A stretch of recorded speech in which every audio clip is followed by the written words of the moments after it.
Baik, ke Pak Dedi. Mungkin bisa kita mulai sekarang Pak Dedi ya. Nggak apa-apa, nanti yang lain biar menyusul ya. Silakan, Pak. Baik. Saya rasa Pak Dubes sudah di sini tadi. Kemudian Mas Indra juga sudah. Jadi bisa kita mulai ya, insya Allah. Baik, Bismillahirrahmanirrahim. Assalamualaikum warahmatullahi wabarakatuh. Waalaikumsalam warahmatullahi wabarakatuh. Alhamdulillah. Alhamdulillahilladzi arsala rasulahu bil huda wa dinil haq liyudhhirahu ala dini kulli wa kafa billahi syahida. Puji syukur kehadirat Allah Subhanahu wa taala yang pada pagi hari ini sesuai dengan rencana kita bisa bertemu dalam acara Inspiring Youth Talk kerjasama antara Kaifa Doha, ISMI Qatar dan juga disupport sepenuhnya oleh Permika, Persatuan Masyarakat Indonesia di Qatar dan juga KBRI Doha. Salawat dan salam semoga tetap tercurahkan kepada junjungan kita Nabi besar Muhammad SAW dan para sahabatnya, kemudian untuk kita semuanya yang kita akan tunggu-tunggu nanti syafaatnya beliau di Yaumil Qiyamah. Alhamdulillah, rencana mengenai Inspiring Youth Talk sebagai bagian dari kegiatan-kegiatan di luar kelas dari Kaifa Doha, kemudian berkolaborasi dengan ISMI Orsat Qatar, sudah hadir bersama kita juga di sini Pak Bidin, kemudian teman-teman dari Kaifa, dan juga Permika, Pak Sukartana atau Pak Sarnubi Said atau yang mewakili, dan juga sudah bersama kita orang tua kita di sini, Bapak Duta Besar Republik Indonesia untuk Negeri Qatar, Bapak Ridwan Hasan. Untuk tidak memperpanjang waktu, mari kita buka acara ini dengan bacaan basmalah bersama-sama. Bismillahirrahmanirrahim. Semoga acara yang kita laksanakan pada hari ini nanti akan memberikan manfaat yang sebesar-besarnya buat kita semuanya, utamanya anak-anak kita. Dan sudah hadir juga bersama kita di sini Mas Indra Rudiansyah dari UK, dari London, yang menjadi speaker utama pada hari ini. Baik, kita mulai juga acara hari ini untuk tilawah Quran yang akan disampaikan oleh Ananda kita Nabil. Nabil ini adalah putra dari Ustadz Sahar yang saat ini sudah kelas 10, hafal 10 juz pada saat ini. Kemudian saat ini Nabil bersekolah di Al-Mahad Ad-Din, pernah menjadi pemenang ketiga speech competition Musabakah IMSKA Permika beberapa waktu yang lalu, luar biasa. Dan juga pernah menjadi the first Al-Misnad English competition pada 6th edition beberapa waktu yang lalu juga. Baik, kita buka dengan tilawah Quran. Mas Nabil, mudah-mudahan sudah siap bersama kita. Silakan Mas Nabil. Siap, Pak. Assalamualaikum warahmatullahi wabarakatuh. Waalaikumsalam warahmatullahi wabarakatuh. A'udzu billahi minasy syaithanir rajim. Bismillahirrahmanirrahim. Alhamdulillahilladzi anzala ala 'abdihi al-kitaba wa lam yaj'al lahu 'iwaja. قيما لينذر بأسا شديدا من لدنه ويبشر المؤمنين الذين يعملون الصالحات أن لهم أجرا حسنا ماكثين فيه أبدا وينذر الذين قالوا اتخذ الله ولدا ما لهم به من علم ولا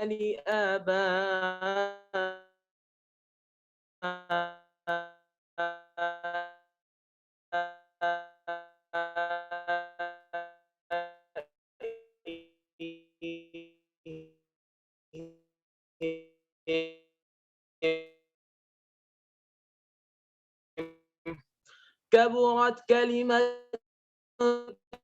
من أفهم على زينة لها لنبلوهم أيهم أحسن عملا وإنا لجاعلون ما عليها صعيدا جرزا أم حسبت أن أصحاب الكهف والرقيم كانوا من آياتنا عجبا إذ أوى الفتية إلى الكهف فقالوا ربنا آتنا من لدنك رحمة وهيئ لنا من أمرنا رشدا فضربنا على آذانهم في الكهف سنين عددا ثم بعثناهم لنعلم أي الحزبين أحصى لما لبثوا أمدا نحن نقص عليك نبأهم بالحق إنهم فتية آمنوا بربهم وزدناهم هدى وربطنا على قلوبهم إذ قاموا فقالوا ربنا رب السماوات والأرض لن ندعو من دونه إلها لقد قلنا إذا شططا هؤلاء قومنا اتخذوا من دونه آلهة لولا يأتون عليهم بسلطان بين فمن أظلم ممن افترى على الله كذبا صدق الله العظيم. Sadaqallahul Azim. Jazakallah khair, Mas Nabil. Terima kasih juga untuk Ustadz Sahar. Semoga dengan bacaan awal-awal surat Al-Kahfi, Al-Quran, kita bisa mengikuti acara ini dengan baik. Allah melembutkan hati kita semuanya untuk nanti silatul ilmi dengan Mas Indra Rudiansyah yang sebentar lagi akan kita mulai. Kemudian Pak Dedi dan bapak-bapak semuanya yang sudah hadir di sini, bersama kita sudah hadir Bapak Ridwan Hasan, Duta Besar Republik Indonesia untuk Negeri Qatar. Untuk itu kita untuk resminya acara ini kita buka juga dengan Indonesia Raya. Ini hal yang sebenarnya sangat menyentuh hati kita semuanya, di mana kalau kita berada di luar negeri ini mendengar lagu Indonesia Raya mempunyai suasana yang lain. Untuk itu mari kita buka dengan Indonesia Raya, kita ikuti dengan sehikmat-hikmatnya kita bisa. Bagi yang bisa dan memungkinkan untuk berdiri dengan hikmat, silahkan. Dan kita mulai dengan Indonesia Raya. Pak Dedi, silahkan. Terima kasih Pak Susilo. Assalamualaikum Bapak Ibu-Ibu. Mohon izin, saya akan mute semuanya, lalu saya akan putar lagu Indonesia Raya.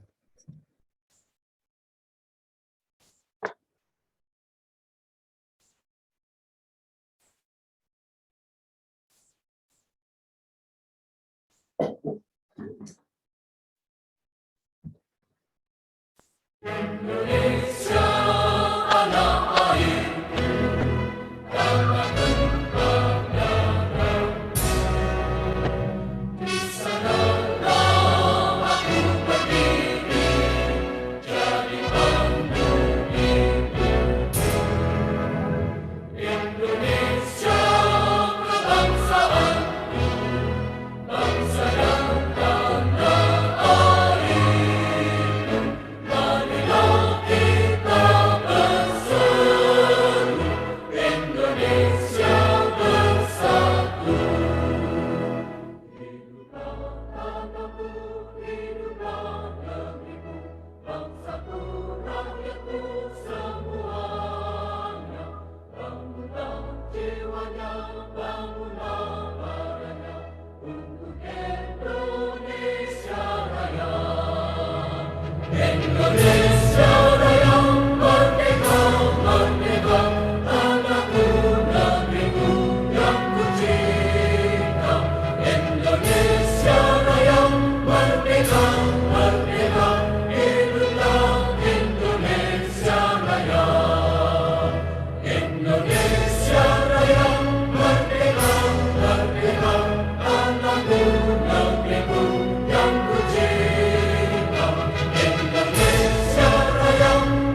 Terima kasih.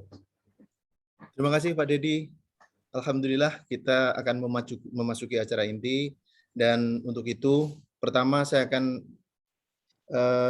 serahkan waktu ini untuk host kita pada acara hari ini, yaitu Mas Dava dan juga Mas Izhar yang akan segera memandu kita.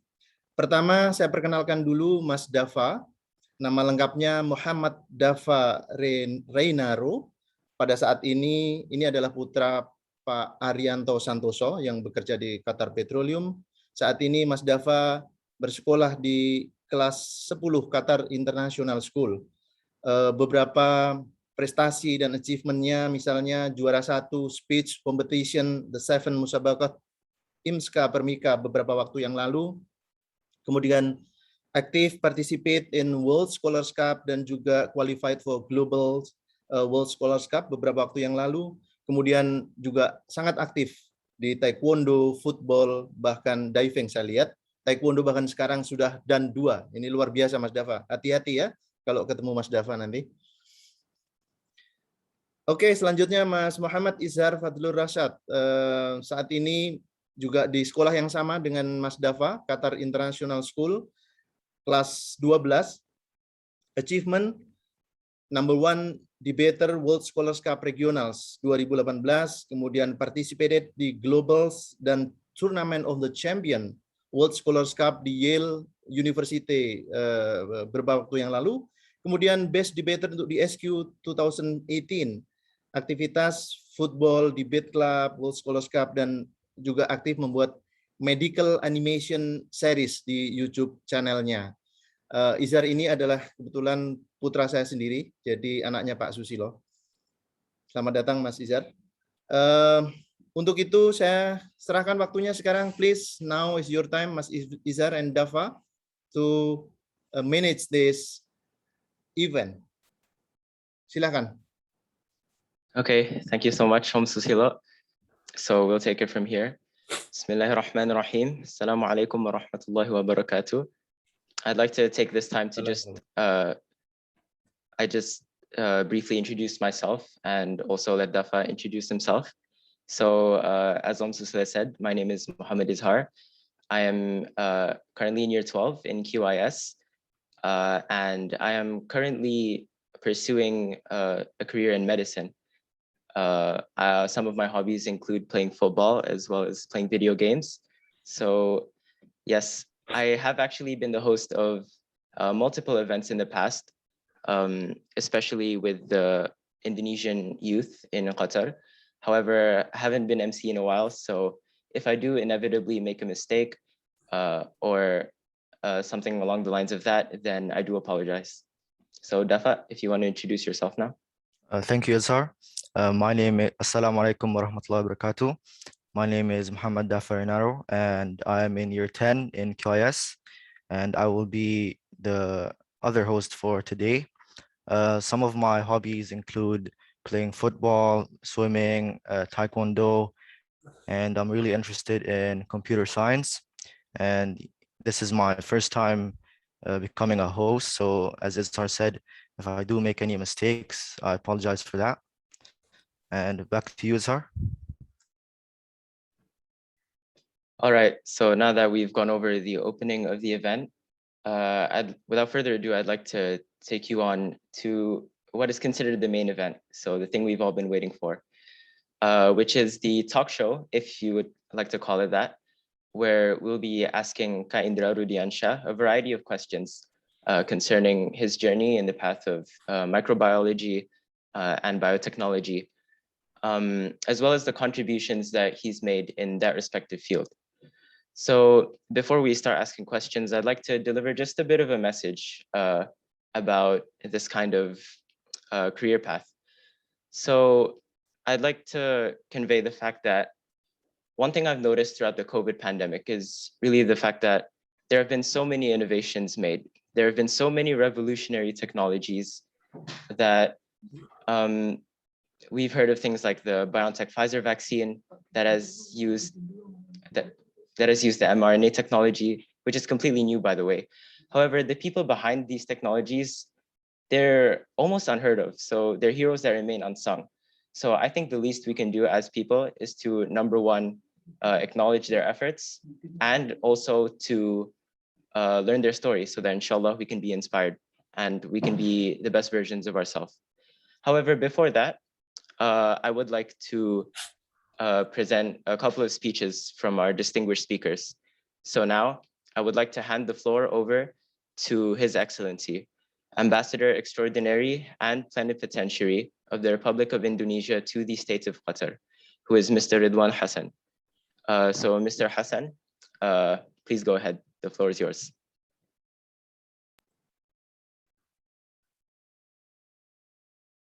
Izar,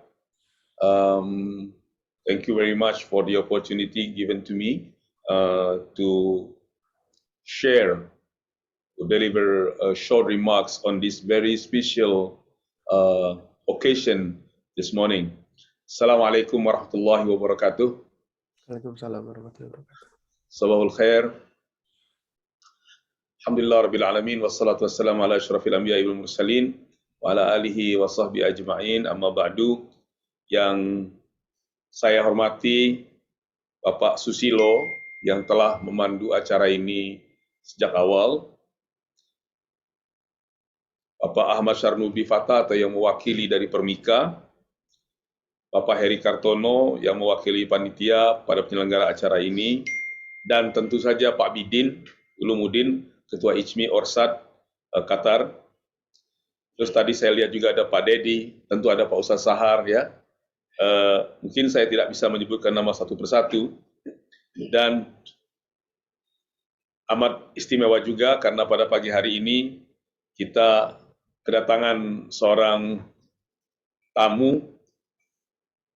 Pada satu sisi dia adalah adik kita, pada sisi lain mungkin dia juga telah memerankan sebagai bapak yang berkontribusi bagi bangsa dan tanah air bahkan umat manusia, yaitu Mas Indra Rudiansyah.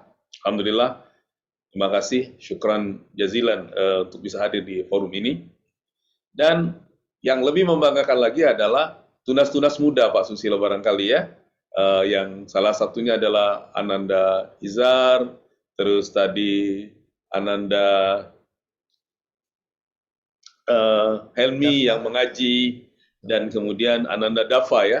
Saya kira mereka adalah representasi dari anak-anak muda kita yang cermat dan yang cemerlang ya, the brightest ya, from our lovely nations. Sebetulnya sejarah anak muda Indonesia ya, the history and the legacy of Indonesian youth living, studying overseas and contributing to the nations, to our lovely nation, even to the all humanity, is not something new. It's coming from time to time. Saya campur-campur ya, bahasa Indonesia sama bahasa Inggris ya. Long before our independence,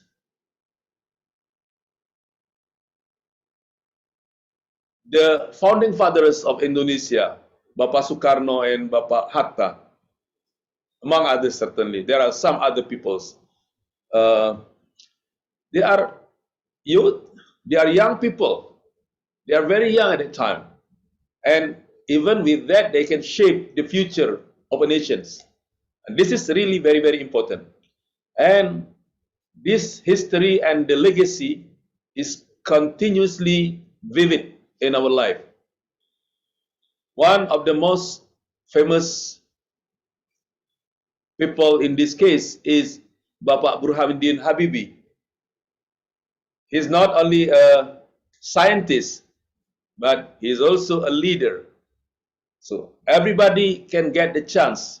Even Bapak Habibie is coming from one of the province in the eastern part of Indonesia. It's not from Java Island, which is the central, basically the center of Indonesian activities for many fields. So again, in this case, I would like to underline bahwasanya the opportunity and the possibility and the encouragement of the young people in Indonesia to learn, to study, both in Indonesia and overseas, and later contributing to the nation and the Ummah in general is widely open. The door is open, the path is there.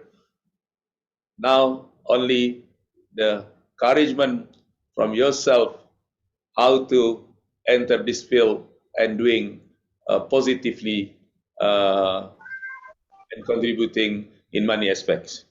Jadi barangkali itu yang ingin saya garis bawahi, bahwasanya tugas kita orang tua tentu saja adalah menyiapkan anak-anak kita dengan segala macam kemungkinan.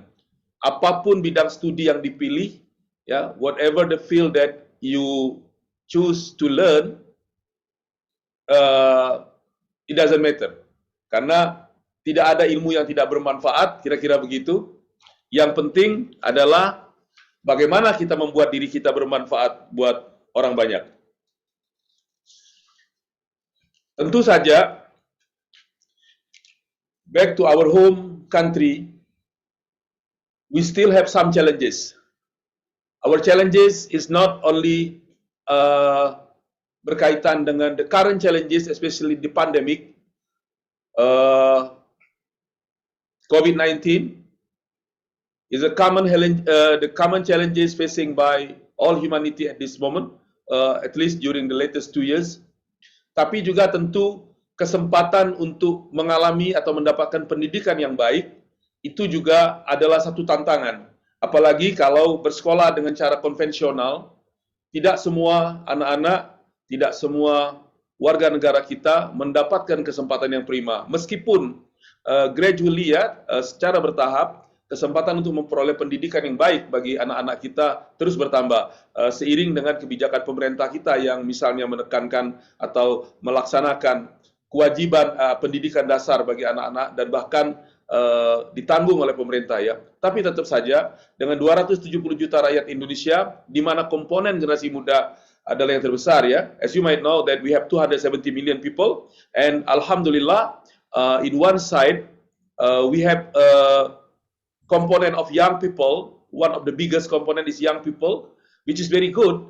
But if we don't manage properly without proper education, then it will be problem. So alhamdulillah, at least maybe 10% of us who are living overseas, we got the better chance to get the good education outside. But not everybody there, especially in our country, has the chance. So I think in this case, it is also good to think how to contribute the blessing that we got from Allah Subhanahu wa Taala by having the good education, good opportunity, good knowledge, we share to our people. Maybe one good example is something like Mas Indra Rudiansa doing now. After having a higher education, he became the researcher. So with that, bisa berkontribusi bagi orang banyak. Tapi juga mungkin kita bisa menjadi tenaga pengajar, sharing ilmu pengetahuan kita ya. Barangkali seperti yang dilakukan Adek Izhar tadi. Itu kan luar biasa sekali loh. Adik-adik ini yang bisa berbicara bahasa Inggris dengan elegan dan eloquent, itu tidak semua orang bisa ya. Dan itu ada satu tantangan. Saya berasal dari kampung juga, sama barangkali dengan yang lain-lain. Ketika saya masuk ke Kemlu, when I joined the Ministry of Foreign Affairs, I got the chance, it was back 35 years ago, even though I'm still look like 35 years now.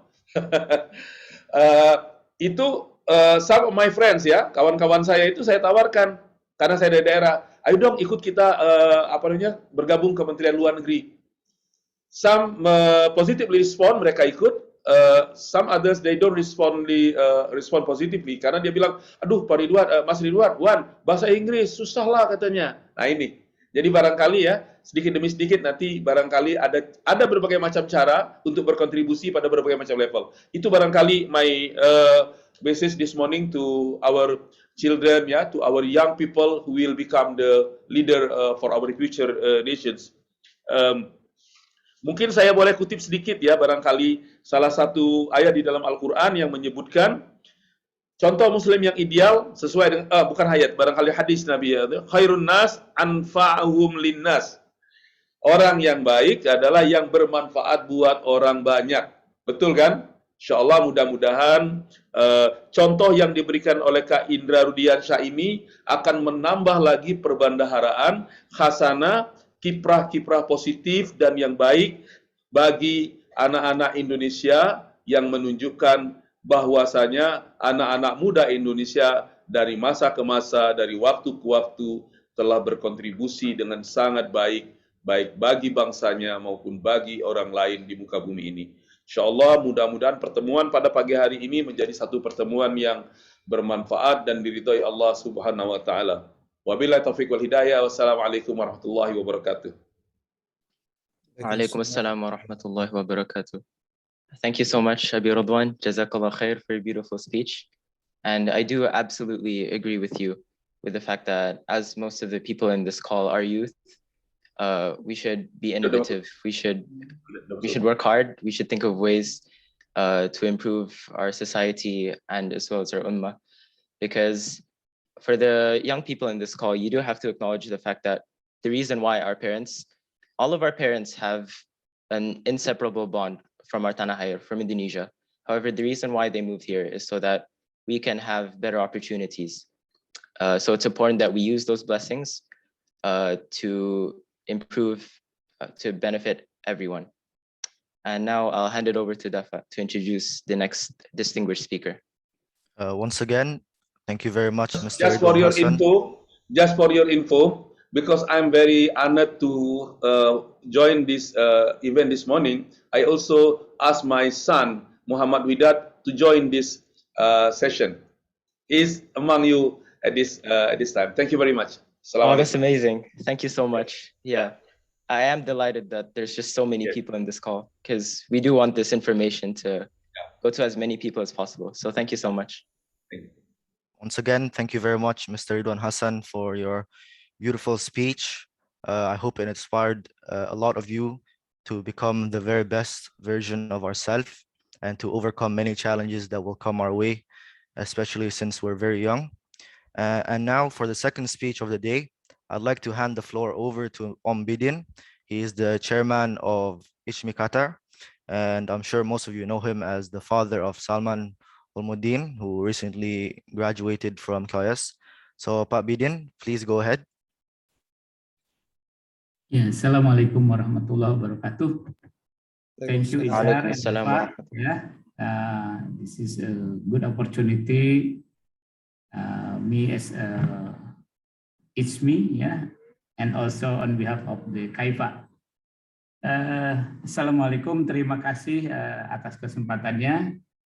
Yang terhormat kepada Bapak Dubes Indonesia untuk Qatar, Bapak Ridwan Hassan. Terima kasih atas semangatnya yang telah disampaikan tadi untuk kita dan anak-anak kita semuanya. Yang terhormat juga Mas Indra Rudiansyah yang sebagai tamu kehormatan kita pada pagi hari ini. Ya, terima kasih atas kesediaannya untuk menjadi pembicara, ya, dan mudah-mudahan pembicaraannya nanti menginspirasi kita-kita semua, baik sebagai orang tua maupun juga untuk anak-anak. Di sini juga ditonton oleh anak saya juga di sini, ya. Jadi banyak yang menonton ini, insya Allah. Juga kepada Permika, ya, yang memang selalu hand in hand with Ishmi, ya, di dalam hal penyelenggaraan beberapa event yang memang insya Allah sangat berguna untuk semuanya. Alhamdulillahirabbil alamin wa bihi nasta'in wala umuri dunya waddin. Sayyidil mursalin sayyidina Muhammadin wa ala alihi washabihi ajmain. Ya, tentunya kita pertama-tama kita bersyukur kehadirat Allah Subhanahu wa taala yang memang telah memberikan nikmat yang begitu banyak kepada kita semua. Nikmat kesehatan, nikmat kesempatan, ya, nikmat juga kita berpendidikan. Ya, di sini dengan anak-anak, ya, nikmat yang lain, ya, sehingga kita semua sama-sama bisa hadir di sini. salawat dan salam semoga Allah senantiasa limpahkan kepada suri teladan kita, junjungan kita Nabi besar Muhammad SAW beserta keluarga, para sahabat serta para pengikutnya hingga akhir zaman nanti. Ya, kami di sini saya mewakili penyelenggara yaitu Kaifa dan juga ISMI. Sekali lagi mengucapkan selamat datang, selamat mengikuti acara ini, dan juga sekali lagi mengucapkan terima kasih kepada Pak Dubes dan juga Mas Indra Rudiansyah ya, yang telah datang ke sini, dan juga kepada para hadirin yang lain. Jadi mudah-mudahan acara ini berjalan dengan baik dan lancar. Dan saya kira tadi sudah jelas diuraikan oleh Bapak orang tua kita, Bapak Ridwan Hasan, mengenai hal-hal yang memang positif yang telah dilakukan oleh kita sebagai diaspora atau orang Indonesia yang berada di luar negeri yang tetap berkontribusi untuk negara kita. Saya kira saya tidak berpanjang lebar, nanti waktunya habis. Insya Allah acara utama adalah kita akan menyaksikan apa yang akan dipaparkan oleh Mas Indra Rudiansyah. Saya kira itu saja. Terima kasih. Mohon maaf apabila dalam penyelenggaraan ini ada hal-hal yang kurang berkenan. Wabillahi taufiq wal hidayah. Wassalamualaikum warahmatullahi wabarakatuh. Waalaikumsalam warahmatullahi wabarakatuh. Thank you so much, Ombidin. And once again, thank you to Abi Ridwan for your messages. So now that's it for our distinguished speakers. Once again, thank you so much for attending the call and presenting your speeches. Now it's the actual main event, the thing we've all been waiting for. And like I touched up upon in our message before the speeches, a lot of the heroes that are involved with the innovations and the inventions that have been made in the field of biotechnology and also microbiology, often they go unsung, such as the CEO of BioNTech, Mr. Ugur Sahin. So I think it's really important that we honor the sacrifices that they've made, as well as learn their story. And that is exactly what we are aiming to do today with our talk show with Ka Indra. So I guess since there's going to be so much information to convey, we can kind of split it into 3 sections. So the first part of the talk show will be kind of discussing your childhood, your earlier days, and the influences that made you want to pursue a career in biotechnology. The second will be about the disease itself. And the third will sort of be a message to the youth. So the what you want the youth to be and who we should strive to be as people. So let's go straight into it. I'm going to ask the first question. So it goes without saying, but our childhood, I think it's a period of time in our life where there's a lot of influences. So we have a moldable brain. And I think as a child, we know about 3 careers: firefighter, astronaut, engineer. So tell me a little bit about your childhood or your family background, if that's all right with you. All right. Thank you so much, Izzar and Dafa, to guide this talk show. First of all, I would like to say thank you to Pak Ridwan, Pak Susilo, and everyone in the community that already organized this event and invite me to sharing my experience during a study here in Oxford and my involvement in vaccine AstraZeneca. Yeah, let's talk to the topic, to your question. So actually, my childhood is quite casual. I was raised in a family with 3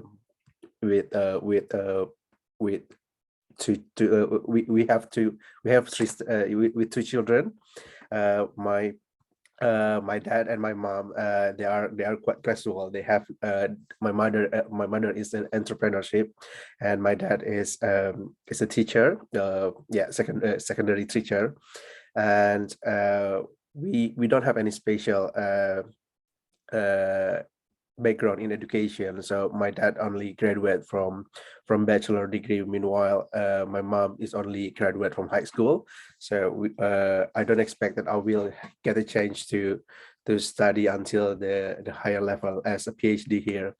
However, I have one big sister who only 2 years different from me, and she is kind of like a role model for me because every education step that she take, I always follow her. For example, like when she decide to go to the natural science class when in high school, I follow him because I always see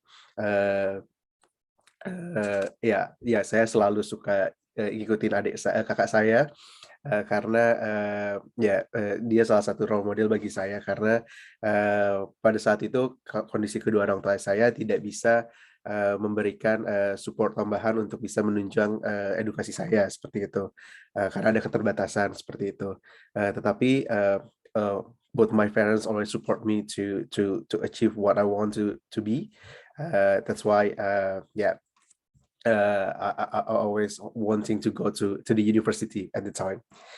Jadi waktu kakak saya masuk ke kuliah waktu itu dia memilih jurusan keguruan waktu itu untuk ilmu komputer. Tapi pada saat SMA itu saya lebih tertarik ke bidang IPA. Jadi pada saat mulai kuliah saya memilih untuk masuk jurusan mikrobiologi seperti itu. Thank you so much, Kak Indra. Yeah. And just to interrupt very rudely, I knew this would happen, but I was meant to do this before the talk show. I completely forgot to read Kak Indra's CV.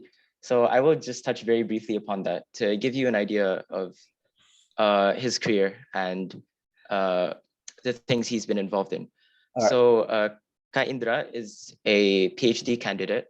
He has strong research background and industry experience. And as a highly skilled student, he was involved in the clinical trial for Oxford AstraZeneca, the COVID-19 vaccine, to assess antibody response among volunteers.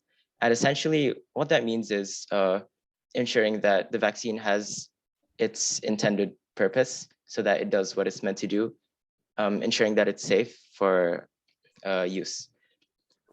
He did his bachelor's in microbiology in ITB from 2009 to 2013.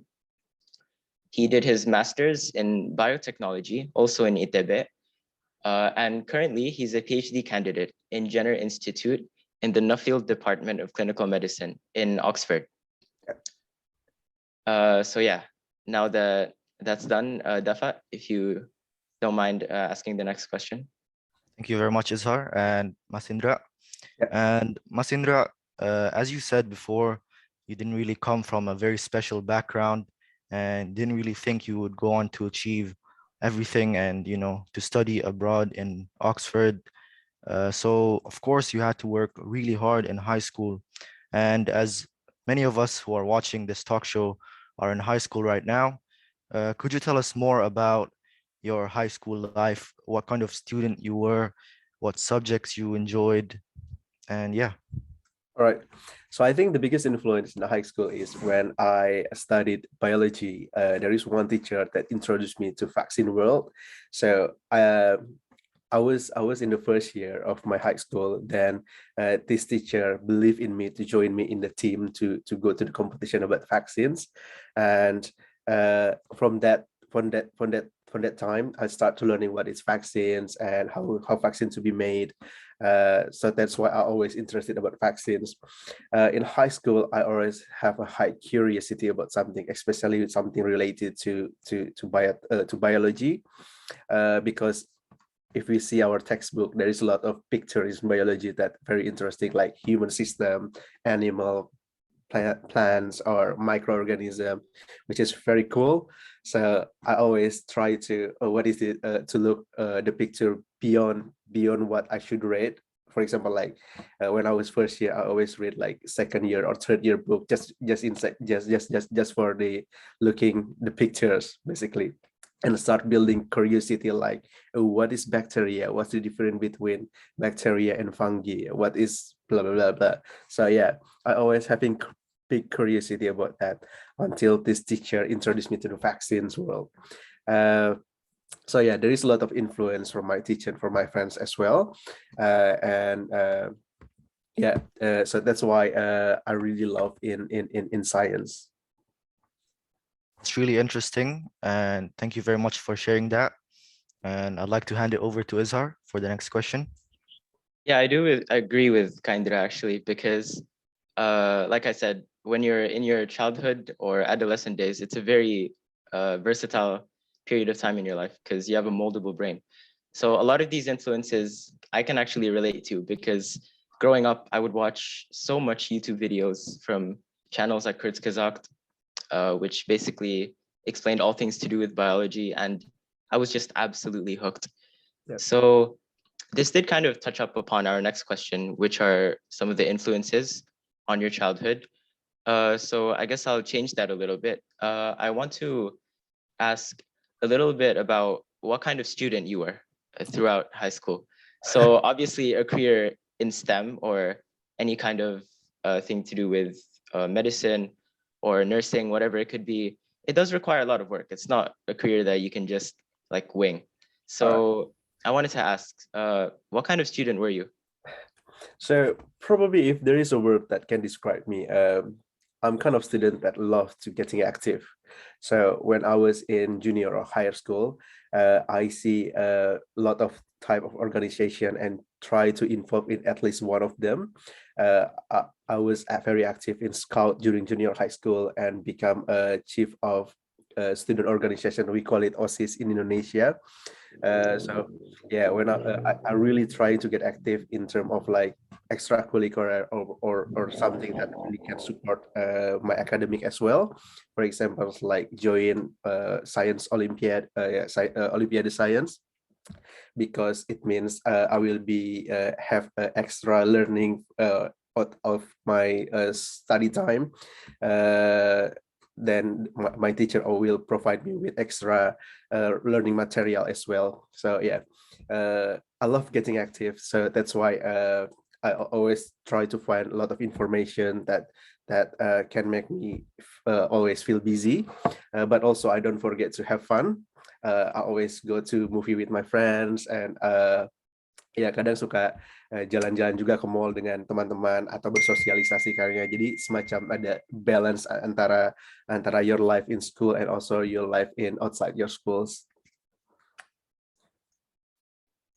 Yeah, again, I do agree, because especially I've noticed myself when you get to year 12, school does get really, really tough, especially when you take maths and the sciences.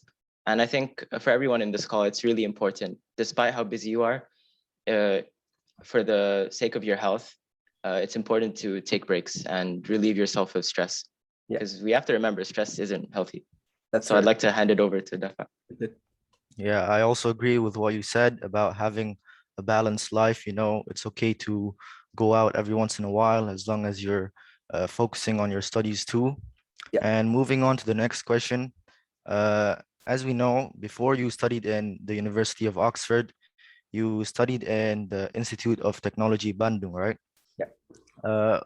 Could you tell us more about how and why you decided to go to university there? Was there anyone or anything specific that inspired you or led you to undergo studies in that university? All right. So that's quite interesting, actually. So I was raised in Bandung, which is where the university located. And when I start choosing where I'm gonna go to the university, my mom encouraged me to stay locally, because at that time my parents not yet ready to live by myself, and as well I don't have any experience living by myself. So I really proud if everyone who already getting abroad since they were young. Jadi pada saat itu orang tua lebih senang ketika saya stay di Bandung. Jadi pada saat itu saya memilih bidang ilmu apa sih yang lebih spesifik. Waktu itu pilihannya adalah Karena kalau universitas itu kan lebih general ya bidang studinya. Meanwhile kalau di institut itu lebih spesifik. Contohnya ITB lebih fokus ke teknik dan sains, atau Institut Teknologi Telkom lebih fokus ke komunikasi. Jadi pada saat itu saya lebih memilih ITB. Waktu itu pilihannya antara, ini mungkin agak berbeda ya, antara teknik perminyakan dan mikrobiologi. Karena pada saat itu it's really hype for people working in oil field engineering in terms of like the knowledge and also the return or the income. So it's really encouraged me. Oh, probably working in oil industry will easily get me rich. That's the alasan dasarnya. But at that time I was accepted in microbiology, which is something that I always interested since I was high school as well. Jadi saya itu masuk ke mikrobiologi, kemudian waktu itu memilih topik penelitian tentang energi. So there is a lot of things that we can apply with microbiology field. One of them is energy. Jadi waktu itu dibimbing oleh dosen pembimbing saya untuk melakukan penelitian tentang pembuatan gas metan dari batu bara menggunakan mikrobiologi. It's very interesting field because when you learning about bacteria, you can apply to many things like vaccines, like energy or food even. That's really channeling me to a lot of opportunity, for example, like getting master degree in biotech, because microbiology always related to biotechnology. So during my undergrad in ITB, I also active in marching band, because I never able to play music. And when I was in undergrad, there is a lot of organization. One of them is musical organization and marching band that willing to teach us how to play music since from the scratch, even though you don't have any musical experience before. Jadi ya unit itu semacam apa ya, semacam tempat bagi saya untuk melepas stres ketika kuliah waktu itu. Jadi pada saat mau ujian setelah beres ujian kita ke marching band main musik, itu sangat fun sekali. Tapi saya juga sering aktif waktu itu untuk ikut kompetisi. Salah satunya tentang synthetic biology, di mana synthetic biology itu semacam ilmu baru untuk bisa mengaplikasikan bioteknologi ke living system, untuk bisa membuat sirkuit baru di dalam living system. Contohnya seperti elektronika. Kalau misalnya kita membuat handphone, kita kan perlu ada bangun transistor, resistor seperti itu.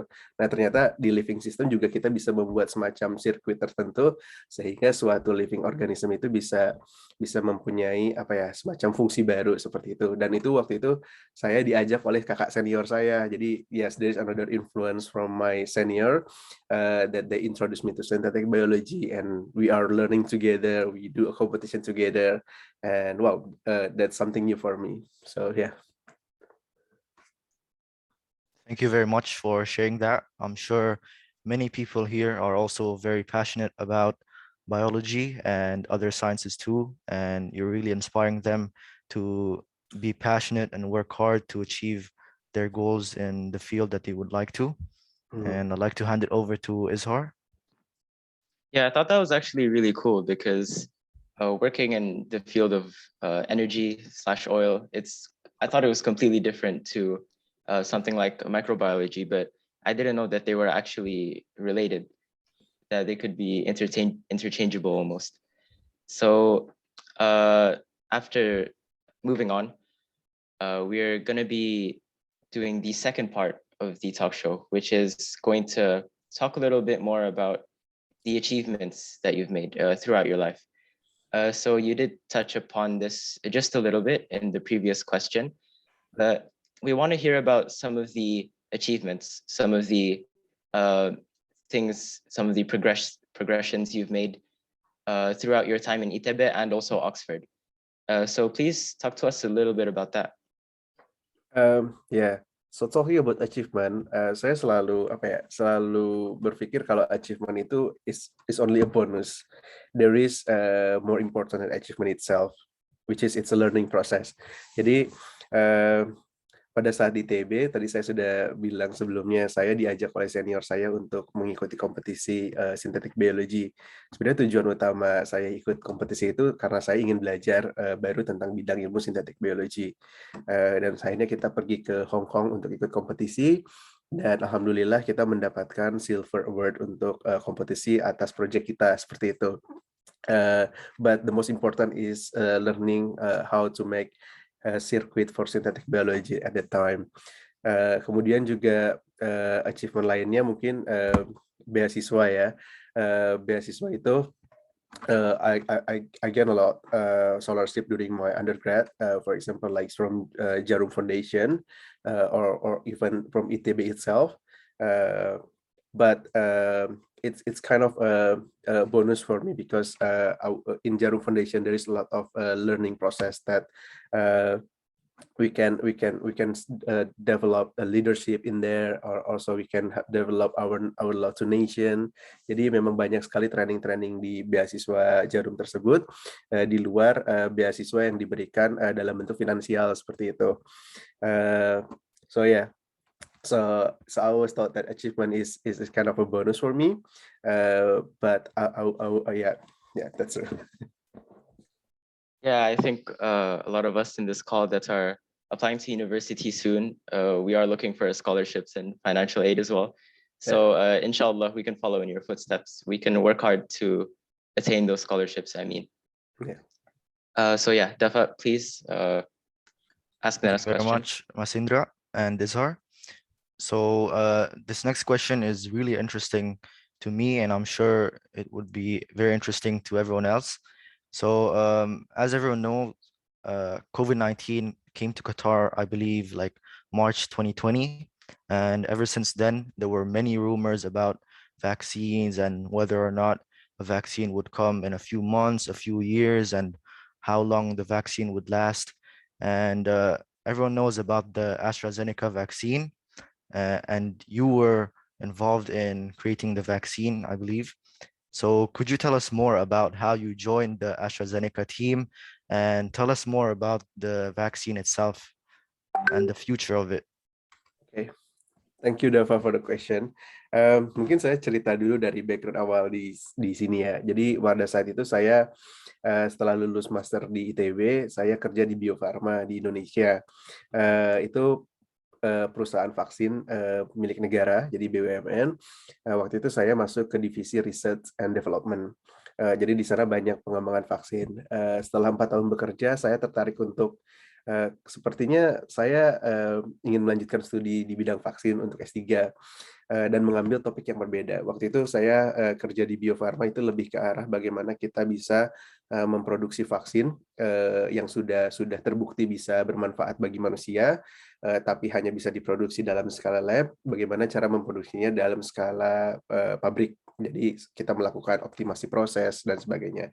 Tetapi setelah 4 tahun bekerja, saya memiliki penasaran sebenarnya bagaimana sih kita bisa mendesain vaksin atau membuat vaksin dari awal. Karena kan saya tahunya di akhir pada saat bekerja itu bagaimana cara kita produksinya, tapi tidak tahu bagaimana cara mendesain dan cara mentesnya. Akhirnya saya mencari informasi studi di mana saya bisa belajar tentang vaksin, salah satunya di Oxford, dan saya mencari funding karena waktu itu kondisinya tidak mungkin saya bisa keluar negeri tanpa ada support funding dari organisasi atau pihak ketiga. Jadi waktu itu apply beberapa scholarship, alhamdulillah diterima di LPDP dari Kementerian Keuangan. Dan 2018 saya mulai studi di Oxford University untuk pengembangan vaksin malaria. Jadi first year went well, learning a lot of things new about how to design the vaccines, how to test it in animal, and how to redesign the vaccine if the result is not quite good. Sampai akhirnya pandemik datang. Pandemik datang tahun 2019 akhir atau 2020 awal. Nah, pada saat itu berdasarkan kebijakan universitas, semua aktivitas yang tidak bersangkutan dengan COVID-19 itu harus di hold dulu karena terkait dengan masalah keamanan. Pada saat itu proyek saya juga di hold. Waktu itu pilihannya antara pulang ke Indonesia karena tidak bisa studi di universitas juga kan karena ditutup, atau tinggal di masih stay di Oxford tapi nggak ngapa-ngapain, atau join ke penelitian vaksin COVID-19. Pada saat itu alhamdulillah juga ada semacam semacam advertisement to everyone who want involved in COVID-19 vaccine. Please feel free to sign up because at that time it's impossible for the university to recruit more people in vaccine research. So they try to use all the resource that they have, for example like student or postdoc. Jadi semuanya itu bisa join dengan cara melis semacam teknik apa yang kamu kuasai untuk di lab seperti itu. Jadi pada saat itu saya daftar, kemudian diterima untuk bisa join ke tim, dan tugas saya untuk mencek apakah vaksin yang diberikan itu bisa menghasilkan antibodi di manusia atau tidak, atau artinya vaksin itu fungsional atau tidak di manusia. Waktu itu we working as a team. There is a lot of people, I think more than hundreds, including student postdoc in Oxford or outside Oxford as well. So yeah, the trial is really make us very busy because we have to develop vaccine within 18 months because we know that the pandemic is getting worse and worse if we don't have any vaccines. A lot of people already infected and dying because of the COVID-19. So this vaccine really need for to solve the humanity. We don't expect that the vaccine will works because there's a lot of failure in vaccine developments, but the data from phase 1 and phase 2 trial really strong that the really have a good results, and semacam wah sepertinya vaksin ini sangat prospektif nih, mari kita lanjutkan ke fase 3, dan ternyata di fase 3 it is proven that the vaccine can protect human from COVID-19, at least from severe COVID-19. That's it. So mungkin ke depannya, we know that the pandemic is still happen now, and we don't know where the pandemic will end. If is it gonna be endemic? Jadi apakah mungkin pandemik ini pada akhirnya kita harus berdamai dengan virus ini dan harus hidup beriringan? Kita sampai sekarang tidak tahu, tetapi sampai ke depannya kita masih terus mencari data-data apakah vaksin ini masih protektif atau tidak, seperti itu. Thank you so much, Kaindra. And the next question will actually be touching upon one of the points that you made about the future of the coronavirus. So one of the people that have been credited with inventing the AstraZeneca vaccine, Mrs. Sarah Gilbert, says that COVID-19, the actual virus itself, it will weaken over time. And it will be like any other coronavirus that circulates around the world. So for those who don't know, coronavirus, it's not just one. So there's SARS and MERS. They've had their own pandemics in the past. But we're talking about the novel coronavirus. And just for a bit of context, I'd like to present to the people in the call. There was once a disease called smallpox. So smallpox, a lot of us have had chickenpox in the past. So it would make these like welts on your face. So smallpox, it was a disease that was kind of like that, but a lot deadlier. And by a lot deadlier, I mean, it leveled entire civilizations. So when the Europeans brought it over to the New World, which was North and South America, a lot of natives died.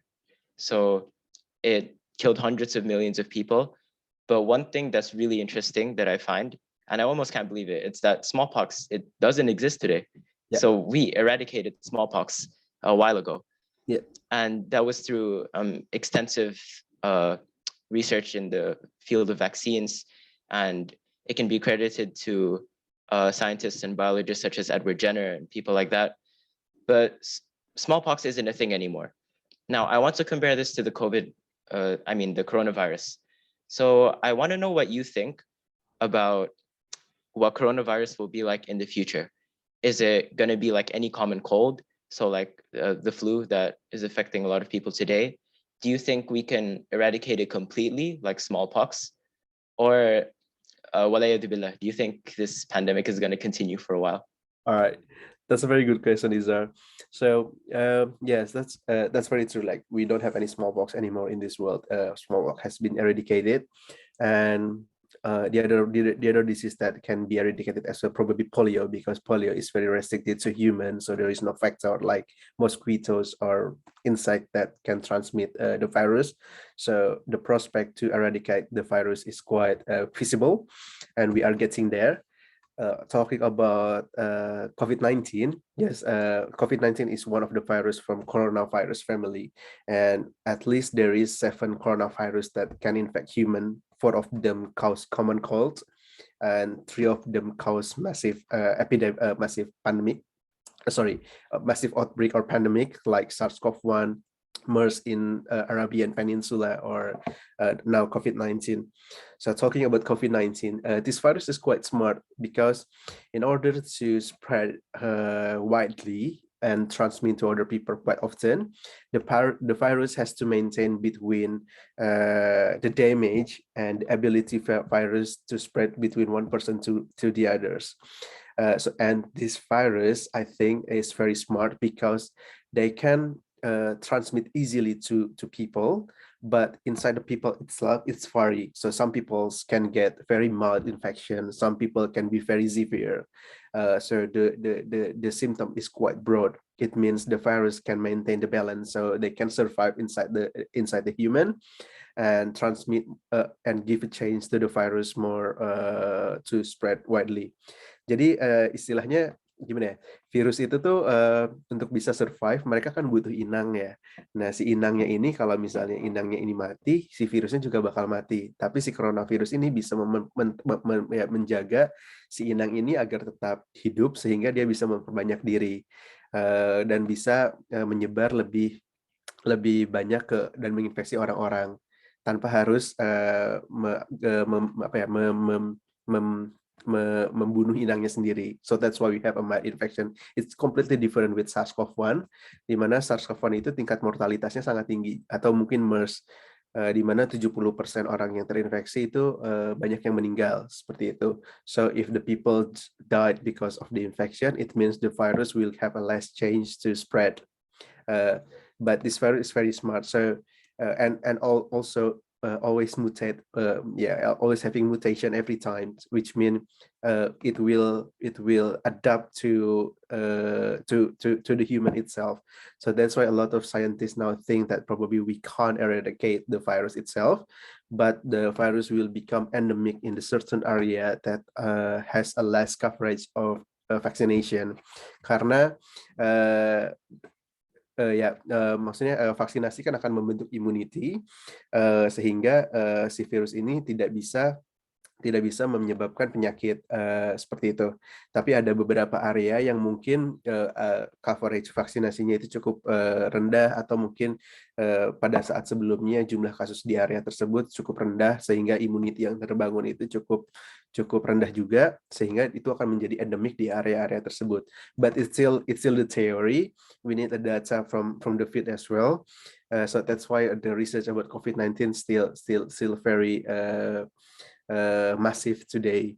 So we can't really say that yes, is it going to be endemic in certain area, or probably we can eradicate sometimes, but the thought about this virus becoming endemic is in there. So we just need to be prepared better. For example, like during the cold time, probably we will need a booster.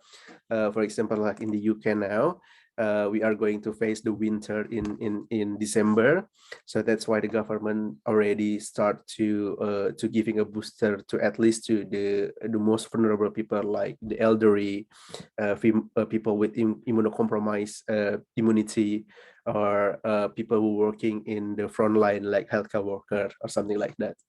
So we just need to be prepared for the next spike. Thank you very much, Mas Indra, for the amazing explanation. Now, as you said before, when COVID struck, you had the option to go back to Indonesia or to stay in Oxford but do nothing. However, opportunity opened up and you took advantage of that and went on to be involved in creating the vaccine. And obviously in your studies, you've gathered so much information, you've studied so much. And after you complete your PhD, do you plan on moving back to Indonesia, or do you have any other plans to do something in other countries maybe, or do something in Indonesia maybe? Yeah. Yes. Thank you, Dafa, for the question. Yes, because I'm still affiliated to Biopharma, I should go back to Biopharma at least to transfer the knowledge about how vaccine being made, how to test it, and hopefully the knowledge will be transferred to a lot of people in Biopharma and Indonesia in general. I really but also I'm looking for opportunity to have a postdoc because there is always something new about vaccine things.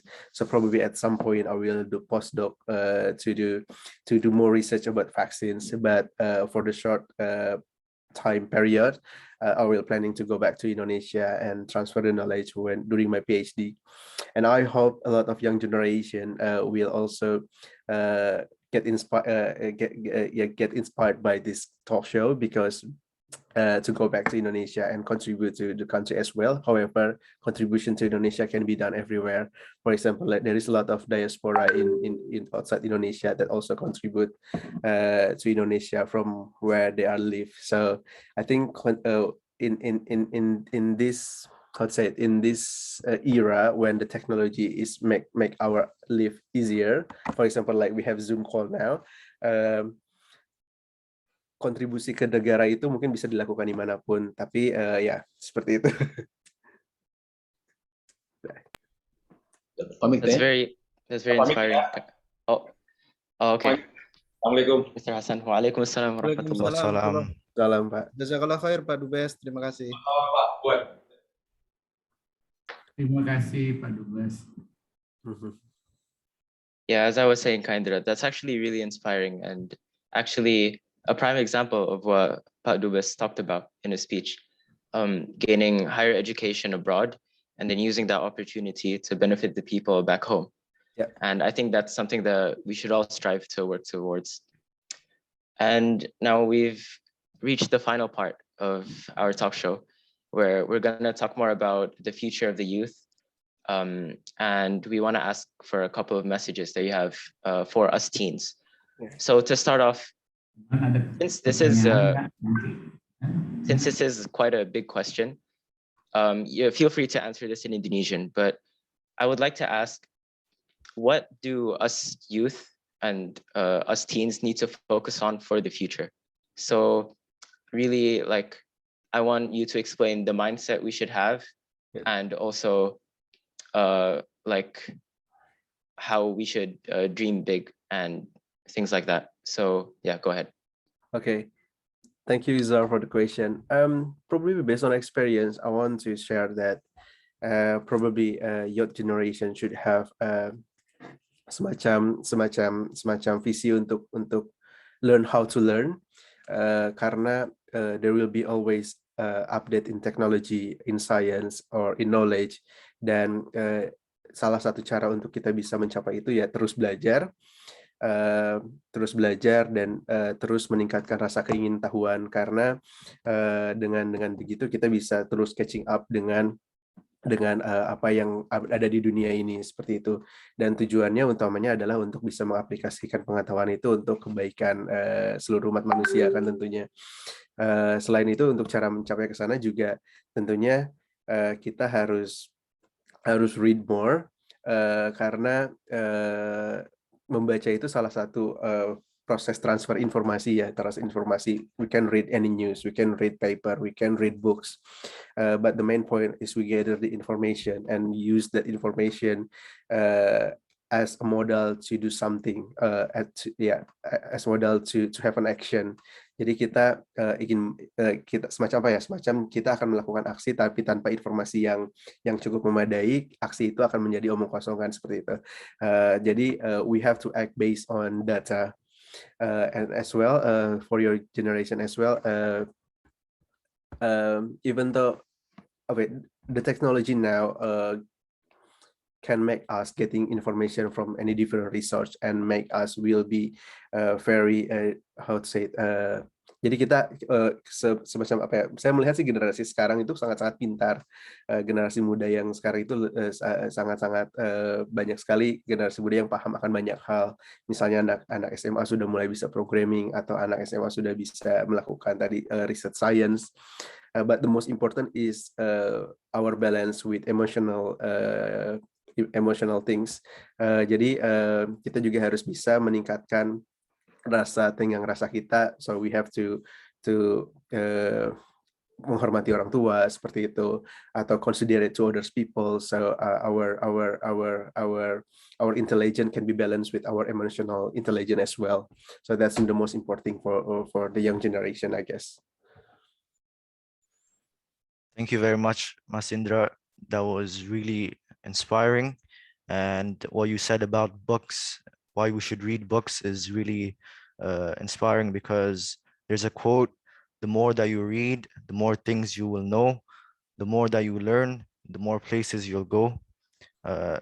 So the more that you read, you'll gain more knowledge, and you can use this knowledge to share with everyone and use it to do good for other people.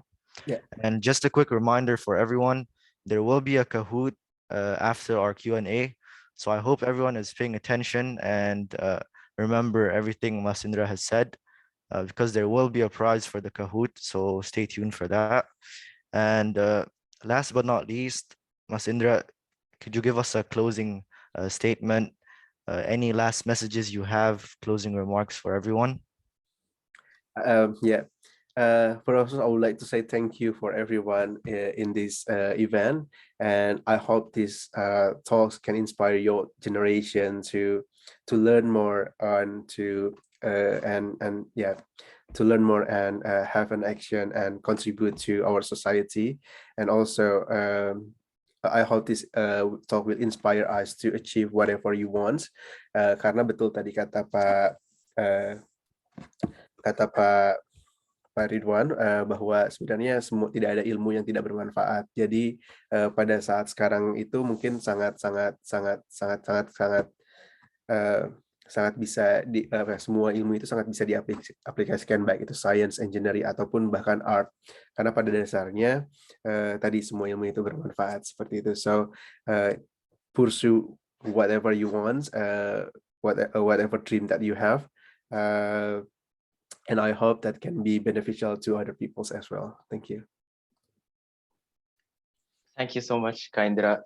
So, Alhamdulillah Rabbil Alameen, we have reached the end of our talk show. Kak Indra, I'd like to just say thank you so much for coming on to talk about your career as well as your message to the youth. Inshallah, this presentation, this event has inspired everyone to work harder, to dream big, and to pursue a career that will, inshallah, benefit all of mankind. So yeah, thank you so much. Thank you. Now, oh yeah, go ahead, Dafa. No, yeah, so I'm sure that everyone has millions of questions about everything that you said. Everyone's curious about maybe different stuff, maybe about the vaccine, maybe they're curious about how about your university life and everything. So we do have a Q&A now for about 15 minutes, and we will let the audience raise their hands and ask a question. Yeah, I would like to stress the fact that this is usually the most chaotic part of the event. So I would like us all to remain civilized human beings and type in the chat. And I will read out your questions. We have plenty of time, so inshallah we'll get through all of them. But yeah, so feel free to ask absolutely anything you want, because alhamdulillah, we actually are on schedule. So this is a problem in a lot of events. We usually the presentation is so long that we don't have time for Q&As, but this time we do. So yeah, go ahead everyone, if you want to ask a question. Dafa, you can read out the questions as well if there are any. Okay, we'll give some time for the audience to ask the questions. There is already one in the chat. Boleh saya dulu kalau begitu? Ya, silakan Pak. Ya, terima kasih Mas Indra ya. sangat menginspirasi untuk generasi muda dan juga orang tua ini ya. Nah, jadi ini suatu hal yang berguna tentunya untuk semuanya. Nah, mungkin ini hanya question awal, mudah-mudahan nanti ada question yang lain dari ya. Nah, ini soal virus ini muncul, apakah ada campur tangan manusia atau memang itu alami gitu ya? Karena kita suka bingung ini kok tiba-tiba muncul terus mendunia, dan apakah ini ada suatu kebetulan atau suatu kesengajaan. Nah, bagaimana dari Oxford University menanggapi hal itu? Terima kasih. Terima kasih Pak Bidin. Pertanyaannya sangat berat sekali Pak. But that's very true. That's a question that we can't certain what's the right answer right now. If it's the virus, it's human made or natural made. Jadi memang sampai sekarang masih ada debat terkait bagaimana asal mula virus tersebut. Tetapi jika kita lihat sejarahnya, virus COVID-19 ini, SARS-CoV-2 ini tuh merupakan salah satu zoonosis, artinya virus yang dia bisa hidup di hewan dan dia bisa juga jumping ke manusia atau sebaliknya dari manusia ke hewan. Nah, berdasarkan sejarahnya, kita pernah mengalami SARS-CoV-1 atau MERS atau bahkan avian influenza, kemudian ada Ebola, ada Nipah yang dekat dengan Indonesia yaitu dari Malaysia. Munculnya virus-virus baru ini memang tidak mustahil. Karena kenapa? Karena dari kebiasaan dari makin banyaknya juga close kontak antara kita dengan alam, misalnya dengan hewan liar, di mana banyak sekali sekarang pembukaan hutan misalnya yang menjadikan banyak tempat tinggal atau domestikasi hewan yang menyebabkan kita terekspos ke mikroorganisme yang kita belum pernah terekspos sebelumnya. Dan salah satunya adalah di kelelawar. Kelelawar itu adalah salah satu reservoir salah satu reservoir virus yang dia bisa banyak semacam banyak virus yang kita belum ketahui ada hidup di kelelawar. Jadi si virus itu tidak menyebabkan penyakit di kelelawar, tetapi ketika infeksi ke manusia itu justru bakal menyebabkan penyakit yang berbahaya seperti itu. Nah, tapi bukan berarti kita harus membasmi kelelawar. It's more like how we can protect the nature, karena tentunya kita butuh keseimbangan antara alam dan juga manusia seperti itu. Jadi apakah virus ini man-made atau human-made itu masih belum bisa terjawab, tapi dari data-data sains yang ada, dari mulai melihat genetik virusnya, kemudian evolusi dari virus tersebut, terus dibandingkan dengan virus-virus SARS yang sudah ada seperti SARS di kelelawar, SARS di manusia, itu kemungkinan besar memang virus ini adalah hasil jam dari zoonosis dari hewan ke manusia, jadi berasal dari natural made. Seperti itu. Tapi ya tentunya investigasi lagi bagaimana virus ini bisa muncul harus lebih diperdalam, karena ini akan menjadi pelajaran bagi kita seperti itu. Itu sih Pak. Makasih banyak Mas Indra. Ini ada pertanyaan dari Om Deddy. Assalamualaikum Mas Indra. Mohon sharing ya, apakah SDM di tanah air memiliki kemampuan untuk memproduksi vaksin COVID-19 dan berapa lama durasi pemberian vaksin, 6 bulan atau 1 ke 2 tahun sekali agar kekebalan tubuh tetap bertahan. Jazakallah khair. Ya, terima kasih Pak atas pertanyaannya. Terkait dengan SDM, tentunya SDM kita itu sangat-sangat handal. Tentunya itu juga mungkin SDM kita bisa memproduksi vaksin Indonesia dalam negeri. Sekarang ini kita punya beberapa vaksin kandidat dari konsorsium vaksin merah putih yang melibatkan universitas, kemudian lembaga riset pemerintahan ataupun industri. Pertanyaannya adalah kapan kita bisa mendapatkan vaksin tersebut, apakah 1-2 tahun atau 3 tahun berikutnya. Tentunya itu bisa sangat harus membutuhkan banyak support, baik tidak hanya SDM tetapi juga dari infrastruktur. Sampai sekarang dari hasil identifikasi, ya maksudnya dari hasil studi saya, bukan studi semacam apa ya, perkiraan, saya melihat bahwa ada salah satu faktor penting di mana Indonesia ini menjadi bottleneck-nya untuk pengembangan vaksin, yaitu terkait infrastruktur. pengembangan vaksin ini tadi selain desain, kita harus uji coba di hewan, kemudian uji di manusia.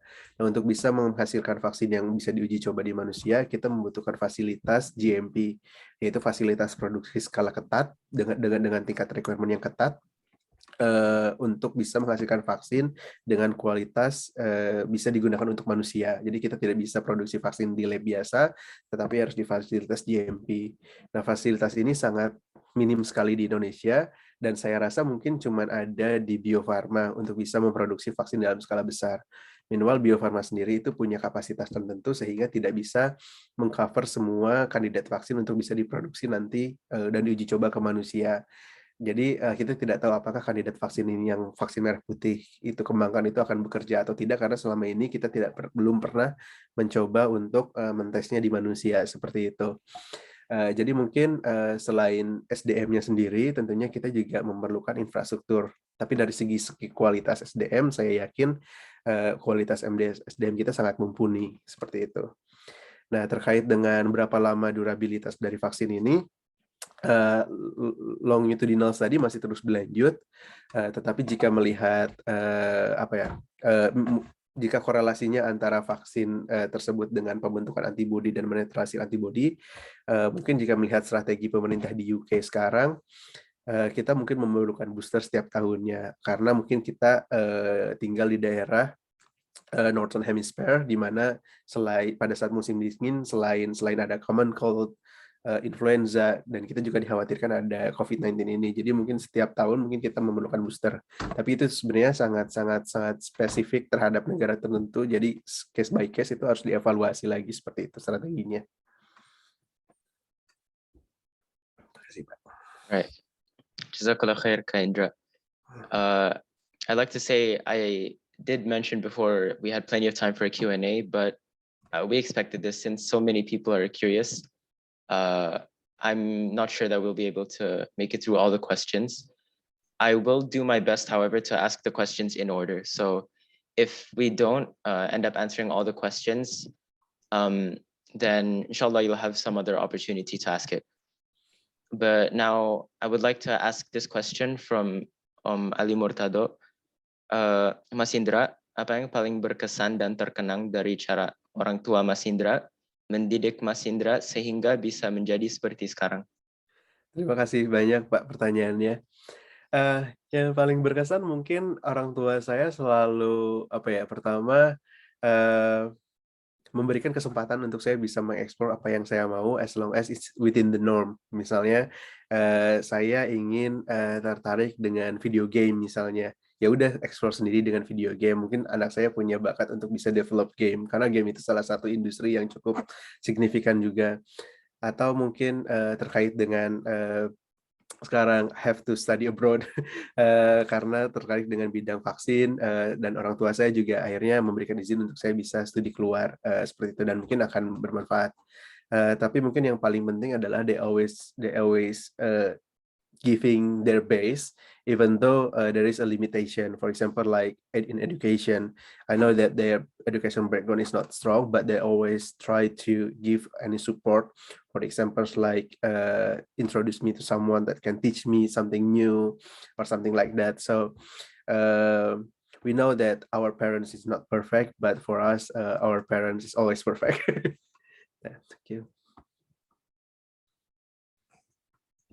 That's really true. Not everyone's parents are super smart or know about everything, but they're always there to support you and to find you someone who can teach you about the things that you're passionate about. Yeah. And there's a very interesting question from Naufal Faiza. Mas Indra, do you think that COVID-19 would end by natural cause like the Black Death in the 1300s, or would it end by something else? That's a very good question, actually. I don't know the answer because I'm not advanced in epidemiology or public health. But if the virus become like continue progressing like now, where the virus always mutating and the new variant always come and infect more peoples, the probability of the virus becoming endemic virus is quite high. So it means the virus will exist with us like the other coronavirus, for example, but our immunity will getting stronger. So for example, like influenza, we always living in influenza and the strain always changing every year. Probably the variant of coronavirus will be like that as well, but we don't expect that it will be as seburuk influenza. Tetapi mungkin pada akhirnya kita akan hidup berdampingan dengan virus dan akhirnya kita harus memantau apakah berapa sih rata-rata infeksi tiap tahunnya, dan apabila ada outbreak artinya ada spike yang lebih besar dari dari infeksi rata-rata. That's why we have to treat that outbreak, to stop the outbreak. Ya, seperti itu. Yeah, thank you so much, Kaindra, for the answer. I think we have someone who used the raise hand function, who is Pak Priambodo. So I'm sure you had a question. Jadi silakan.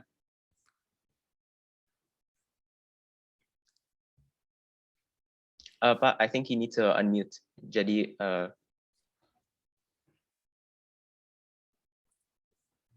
Ya, saya tertarik dengan talk show ini menyangkut hal yang actual. Saya tidak tahu apakah tadi sudah pernah disinggung. Pada masa pandemi ini sebetulnya kesempatan sangat besar bagi perusahaan farmasi untuk mengeruk keuntungan. Karena di mana-mana negara-negara banyak kekurangan vaksin. Tapi ada satu perusahaan saya lupa yang melepaskan hak patennya. Padahal itu buat perusahaan farmasi, penemu vaksin misalnya, itu kesempatan yang sangat besar. Dan itu biasanya kalau hak paten itu dipertahankan, katanya 20 tahun, itu kesempatan perusahaan untuk mengeruk keuntungan sebesar-besarnya. Apakah AstraZeneca atau pembuat vaksin ini melepaskan hak patennya atau tidak? Terima kasih. Terima kasih Pak Priambodo pertanyaannya. Betul Pak, perusahaan yang bukan melepaskan ya. There is a lot of vaccine company for COVID-19 dan salah satunya AstraZeneca. AstraZeneca ini memproduksi vaksin yang dikembangkan oleh Oxford, dan AstraZeneca ini adalah vaksin yang perusahaan yang tidak mengambil royalti dari penjualan vaksin yang ada sekarang. Jadi perusahaan yang dimaksud Pak Priambodo tadi adalah AstraZeneca dan Oxford, betul Pak. Tapi sebenarnya paten itu adalah tetap miliknya Oxford dan AstraZeneca, tetapi tidak dilepaskan, tetapi kita tidak mengambil royalti dari penjualan vaksin ini. Karena kenapa? Karena pada saat Oxford University pertama kali mengembangkan vaksin ini, kita berkomitmen untuk bisa menyelesaikan pandemik ini sampai level di mana pandemik ini bisa terkontrol. Terkontrol ini artinya apakah pandemik ini infeksi ini akan turun dan menjadi casual atau tereradikasi sama sekali. Sampai sekarang kita tidak tahu di mana endingnya. Jadi pada saat itu Oxford berkomitmen untuk tidak mengambil royalti sepeser pun dari penjualan vaksin ini sampai pandemi itu tidak terkontrol, sampai pandemi itu terkontrol. Nah, tetapi hak paten itu masih tetap miliknya Oxford dan AstraZeneca, termasuk Sarah Gilbert dan beberapa tim yang mendapatkan paten tersebut. Tapi sampai sekarang kita tidak mendapatkan, orang-orang tersebut tidak mendapatkan royalti. Salah satunya adalah Karina Jo. Karina Jo ini adalah WNI juga, Pak. Dia bekerja di departemen yang sama dengan saya, dia postdoc. Dia salah satu orang yang mengembangkan metode produksi vaksin ini. Jadi bagaimana tadi cara men-scaling up produksi vaksin ini dari skala lab ke skala industri. Dia memiliki paten untuk bisa memproduksi tersebut. Patennya masih tetap punya dia, tetapi dia tidak memiliki royalti sama sekali dari penjualan vaksin ini, seperti itu. Jempol untuk AstraZeneca. Terima kasih banyak, Pak. We have time for one more question. So I'd like to read out the question from Ines Safia regarding Kaindra's statement about booster vaccine should be taken in every year. As we are in UAE, kids aged 3 to 10 already got the COVID vaccine. Do you think kids in those age need a booster? So that's interesting question actually, because the immunity in youngster is quite different with adult or elderly. When in youngster, sometimes the vaccine doesn't work at all, or sometimes the immunity in the youngster is already good, so it doesn't need booster. We can take an example in the UK. In the UK, 18 less from 12 until 18, they only get a single jab. Meanwhile, most of the people like adult or elderly getting a second jab. We thought that based on the initial data of clinical trials, one single jab is already enough for youngster, because youngster already good immunity and the immunity still develop. So one introduced to the vaccine, their immunity will last longer compared to adult or elderly. So that's why we need the study further actually to evaluate if when the youngster need a booster or not. Jadi untuk sekarang sih di UK ini semua anak muda yang di bawah 18 tahun itu hanya mendapatkan single jab seperti itu. All right. Thank you so much, everyone, for asking questions, and also Kak Indra for answering them. Unfortunately, we have run out of time for questions. Thank you so much to everyone for contributing. And to end off the event, we would like to have some fun. So now it's time for a Kahoot, which I will now share on my screen. So now you should be able to see my screen. And for those who don't know what this is, it's basically like a quiz type game. So you download the app, or you can go onto it on Google, and you can just type in the pin and you'll be able to play. So when you put in your nickname, it should pop up here. Dafa, can you let me know if we can see? Okay. Yeah, we can see it. Hi. I'll give it like 3 minutes for people to join. And for the parents who aren't aware of this app, you might want to get your child to help you out if you want to join the Kahoot. Try to explain to parents, is there? Yeah. I did my best. And make sure your username is appropriate, please.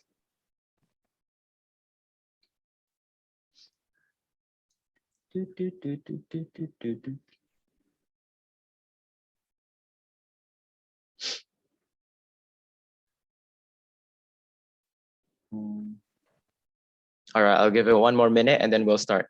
It's a very short Kahoot, actually. It's only 5 questions, and there will be a prize. So, yeah.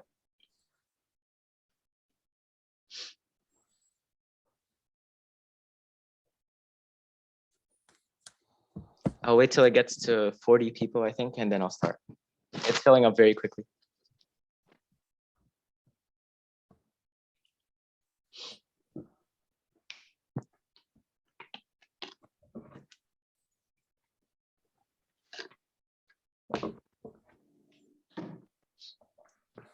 All right. So I guess now we have enough people. Let's start. Okay, now be careful. I did put some trick questions in here. So this will be mostly to do with Kak Indra's career. Okay, so number 1, what did Kak Indra study at undergrad? Biochemistry, microbiology, biomedicine, or macrobiology?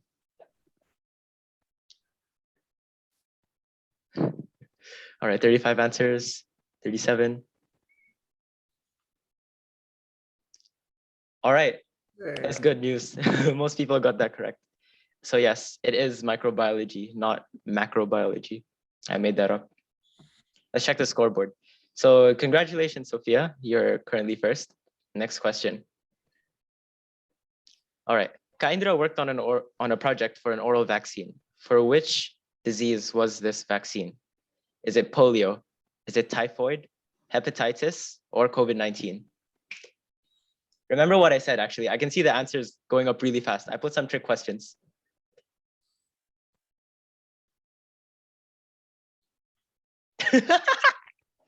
So it was actually polio, not COVID-19, guys. Oh, congrats to whoever got that. Let's see. Oh yeah, so the scoreboard completely changed now. So congratulations, Razik, you're currently first. True or false? So there's only 2 options. Kak Indra did his master's in Jenner Institute in Oxford. So true or false?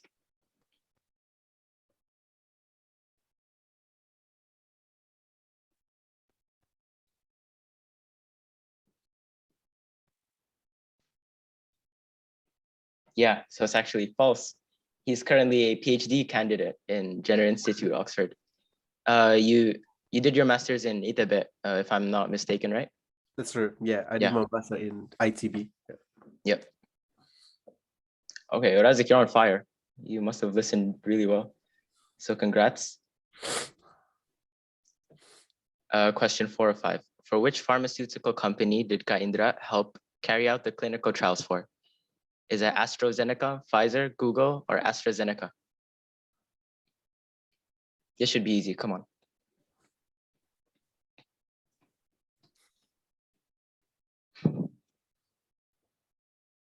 3, 2, 1. And I can see some people picked AstraZeneca. It's AstraZeneca, guys. All right, let's see if, ooh, Razik, you lost your lead there. So Lakisha, congrats. You're on track to winning this Kahoot and winning the prize as well. So this is the final question. True or false, Ka Indra graduated cum laude for his undergrad and master's. And these were both ITB. 10 seconds left.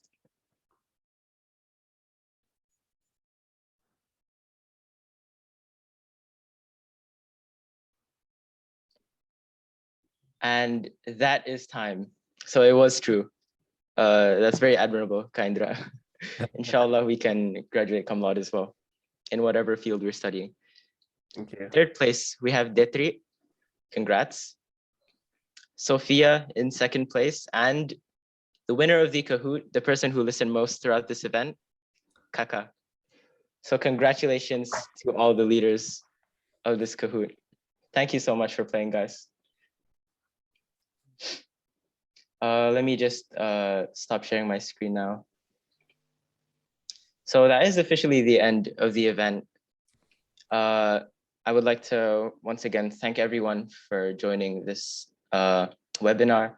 Also, thank you to Ka Indra for taking your time to share some of your experiences and your messages. Yeah, congrats Salman on 15th place. Dafa, if you have anything to say, you can go ahead. Yeah, thank you so much. I personally have learned so many new things from this talk show, and you also inspired me to undergo studies abroad and to use my knowledge to help people in Indonesia too.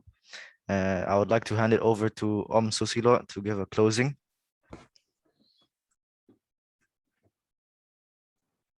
Saya masih ketawa. Oke, terima kasih Mas Indra, terima kasih Izar dan Mas Dafa. Luar biasa. Ternyata pertanyaan-pertanyaan yang saya siapkan satu pun nggak ada yang dipakai sama anak-anak Mas Indra. Jadi mereka nyiapin pertanyaan sendiri yang jauh lebih tricky daripada yang disiapin. Jadi alhamdulillah ternyata Salman secara khusus disebutkan ada di tempat 15. Saya nggak tahu. Salman ini memang teman dekatnya Izar, jadi makanya secara khusus. Pak Priyambodo, terima kasih sudah bersama kita. Pak Priyambodo ini adalah eyangnya Mas Dafa. Ya, terima kasih. Kemudian bapak-bapak yang sudah hadir di sini semua, anak-anakku yang ada di Kaifa, terima kasih. Alhamdulillah kita sudah sampai di akhir acara. Secara khusus saya sampaikan terima kasih dan penghargaan yang sebesar-besarnya untuk Mas Indra, dan salam juga untuk Mas Fauzan Adiman yang sudah menghubungkan saya dengan Mas Indra di UK, dan mudah-mudahan silaturahim ini tetap berjalan apabila nanti diperlukan barangkali anak-anak kita, mudah-mudahan Mas Indra tetap menyediakan waktu untuk anak-anak kita semuanya dan adik-adik yang di sini, Mas Indra. Sekali lagi dari KBRI Pak Ali Murtado yang masih ada bersama kita, titip salam buat Pak Dubes yang sudah bersama kita untuk hampir seluruh acara, kemudian Pak Sukartana dari Permika, dan juga Pak Sardubi Said serta Mas Alex Hanif dan Pak Bidin yang dari Kaifa. Terima kasih sebesar-besarnya. Kita akhiri acara ini dengan bacaan hamdalah bersama-sama. Alhamdulillahirabbil alamin. Mohon maaf kalau ada salah-salah kata, dan mudah-mudahan juga tadi anak-anak lupa bacain CV-nya Mas Indra, tapi tidak apa-apa, itu malah menjadi bagian dari dinamika acara. Mudah-mudahan kita bisa menyelenggarakan acara serupa dan bisa mendapatkan juga tamu-tamu yang prominent, yang kredibel seperti Mas Indra, yang bisa menginspirasi anak-anak kita di sini. Sekali lagi terima kasih. Billahi taufik wal hidayah. Wassalamualaikum warahmatullahi wabarakatuh. Waalaikumsalam warahmatullahi wabarakatuh. Dulu ada foto session nggak Mas Susilo? Iya. Dulu ada foto session nggak? Foto session. Oh, foto session. Oke, boleh foto session. Siapa yang ahli nih? Pak Dedi mungkin bisa membantu? Boleh Pak. Ya. Iya. Terima kasih. Foto session harus pasang ini. Masih Bapak. Masih ada waktu ya untuk foto session ya? Masih saya kira. Ya, Bapak-bapak, Ibu-ibu, Assalamualaikum. Mohon dibuka kameranya jika bisa. Kita akan foto bersama-sama. Oke, kita mulai ya. Oke, saya hitung. Oke, 1, 2. Bentar Mas, belum pada hidupin semua nih Belum. kameranya. Ya. Masih ditunggu mungkin 10 detik lagi, Bapak Ibu. Mohon di adik-adik, mbak-mbak semuanya mungkin bisa dibuka kameranya. Kita akan foto bersama dengan Mas Indra, insya Allah.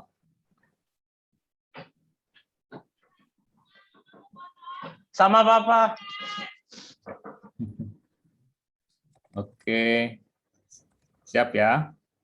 Oke, 1, 2, 3. Ya, sebelum lagi tunggu dulu. 1, 2, 3. Sudah. Sekali lagi. 1, 2, 3. Langsung halaman berikutnya. Sudah. Ya, sudah. Terima kasih, Bapak. Terima kasih semuanya. Terima kasih Mas Indra. Terima kasih Mas Indra. Terima kasih. Good job. Terima kasih semua. Yeah, thank you everyone. Thank you. Thank you. Terima kasih Mas Dafa, Mas Izar. Terima kasih. Yeah. Terima kasih semuanya ya.